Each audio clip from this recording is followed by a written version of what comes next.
One of the smallest cabinet-level agencies in the nation is the Department of Education, and it is winding down. The agency made announcements about mass layoffs on Tuesday as it works to comply with President Trump's plan to dismantle the agency. Well, abolishing the department completely still requires congressional approval. Staff cuts are effectively forcing it to reorganize amid changes. Fox News correspondent Marian Rafferty has the details.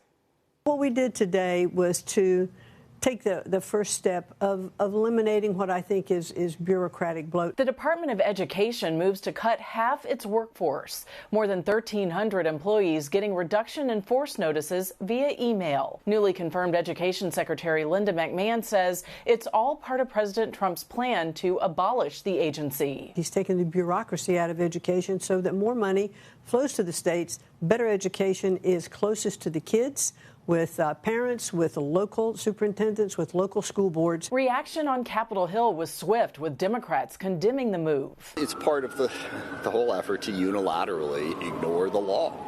I mean, to unilaterally change the government and override the legitimacy of Congress. Republicans rallied behind the president. Hopefully the money be sent to local school districts. In a statement, the Department of Education said these cuts won't impact the agency's ability to carry out statutory obligations. This includes programs like student loans, Pell Grants, and funding for special needs students.